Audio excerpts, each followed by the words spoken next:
Hello friends, સ્વાગત છે આજની નવી રેસીપીમાં। તો આજે આપણે બનાવીશું કાચી કેરીનું શરબત।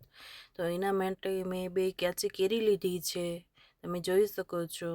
અને એને સરસ આપણે છાલ ઉખેડી લેવાની છે, એટલે શરબત છે એ આપણું બહુ સરસ બનશે। અને છાલ ઉખેડી અને આપણે મિક્સર જાર લેવાનું છે।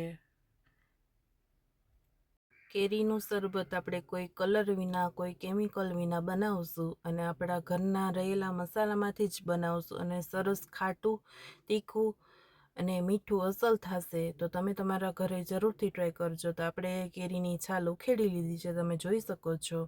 અને આવી રીતે આપણે સરસ ચીરું કરી લેવાની છે પહેલાં કેરીની, અને ત્યાર પછી આપણે ઝીણી સમારવાની છે। આપણે આવી રીતે જ સમારવાની છે, એટલે આપણે જે ગોઠલીના છાલોતરા હોય એ આપણી ચીરુમાં ના આવે। તો તમે જોઈ શકો છો કે સરસ આવી ઝીણી કટકી આપણે કેરીની સમારી લેવાની છે, તમે જોઈ શકો છો। આવી રીતે આપણે કટ કરી લેવાના છે કેરીની। અને આપણે કાળા મરી લીધા છે 4 થી 5 નંગ, મીઠું લીધું છે અડધી ચમચી, ચાટ મસાલો લીધો છે અડધી ચમચી, 1 ચમચી આપણે ખાંડ લીધી છે, અડધી ચમચી આપણે સંચર પાવડર લીધો છે, અને થોડું આપણે પાણી નાખશું એટલે સરસ મિક્સરમાં પીસાઈ જાય આપણું શરબત। તમે જોઈ શકો છો કે આપણે મિક્સરમાં સરસ પીસી લીધું છે। તો આપણે પહેલાં એક બાઉલ લઈશું, એમાં આપણે બરફ નાખશું અને 1 ગ્લાસ જેટલું આપણે જેટલું શરબત બનાવવું હોય એટલું આપણે પાણી ઉમેરવાનું છે। તો મેં અહીંયા 1 ગ્લાસ જેટલું લીધું છે પાણી। અને હવે આપણે જે કેરી આપણે પીસીને સરસ તૈયાર કર્યું છે શરબત, તો એ આપણે પાણીમાં નાખી દઈશું અને સરસ એવું પાણીમાં આપણે મિક્સ કરી લેવાનું છે, એટલે અસલ ઠંડુ થઈ જશે આપણું શરબત।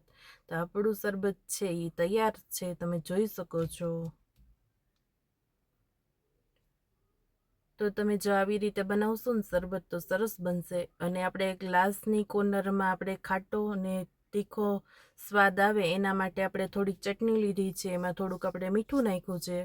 અને ત્યાર પછી આપણે કાચનો ગ્લાસ લીધો છે અને એની કોર્નરમાં આપણે ચટણી લગાવી દેવાની છે આવી રીતે, એટલે સરસ તીખો ટેસ્ટ આવશે। તમે તમારા ઘરે આવી રીતે જરૂરથી ટ્રાય કરજો। અને હવે આપણે કેરીનું શરબત ગ્લાસમાં સર્વ કરશું। ખાટું, મીઠું અને તીખું ત્રણેય સ્વાદ આવે એવું સરસ કેરીનું શરબત તૈયાર થઈ ગયું છે, તમે જોઈ શકો છો।